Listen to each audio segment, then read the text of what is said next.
ഞാൻ പരിചയപ്പെടുത്തി തന്ന നമ്മുടെ വെങ്കടേഷും അലമേലും എന്ത് ചെയ്യുന്നു എന്ന് നോക്കാം. ദേ അവരുടെ വിശേഷങ്ങൾ കാണിക്കുകയാണ്. ഇരിക്കണു. ഇതാരാ? ഇതാണ് വെങ്കടേഷ്. വെങ്കടേഷ് ഇരിക്കുകയാണ്. അലമേലു ആണെങ്കിൽ ഭയങ്കര ഉറക്കത്തിലാണ്. അലമേലു കുട്ടി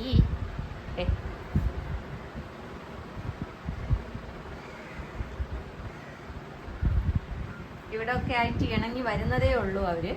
എന്നാലും വലിയ അപരിചിതത്വമൊന്നും കാണിക്കുന്നില്ല. ഭയങ്കര സ്നേഹമുള്ള കുഞ്ഞുങ്ങളാട്ടോ.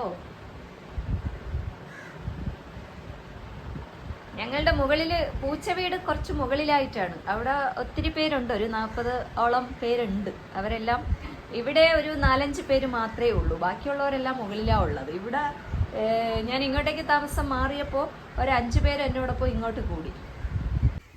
ഇവിടെയുള്ള മറ്റൊരാളെ കൂടി കാണിച്ചു തരാം. ഇതാണ് എന്റെ ഹിമ. ഹിമ, ഹിമക്കുട്ടി ഇങ്ങ് വന്നേ. ഹിമക്കുട്ടാ, വാ, ഹിമക്കുട്ടി വന്നേ. ഇങ്ങ് വന്നേ, വാ. അമ്മയല്ലേ വിളിക്കണ? വന്നേ ഹിമക്കുട്ടി, വാ, ഇറങ്ങി വാടി. ഇവിടെ വന്നിരുന്നേ. ഹിമ നല്ല ഉറക്കത്തിലാണ് കേട്ടോ. ഹിമയ്ക്ക് കിടക്കാൻ വേണ്ടിയിട്ട് നമ്മളിവിടെ ഇങ്ങനെ ഒരു സംഭവം ചെയ്തു വെച്ചിട്ടുണ്ട്. ഹിമ അവിടെയാ ഉറക്കം. കൂടാതെ ഹിമയ്ക്കൊരു തൊട്ടിലൊക്കെ വാങ്ങി വെച്ചിട്ടുണ്ട്. അതിനെ എടുത്ത് ഇവിടെ കെട്ടണം. ഹിമക്കുച്ചി ഇനി വന്നേ, കുഞ്ഞിഞ്ഞ് വന്നേ. ഹിമ വരൂല. ഹിമ നല്ല സുഖം പിടിച്ച് ഉറങ്ങുകയാ. 2 പേരകത്ത് കയറാൻ വേണ്ടി വന്ന് കാത്തിരിക്കുന്നുണ്ട്. ആരൊക്കെയാ അത്?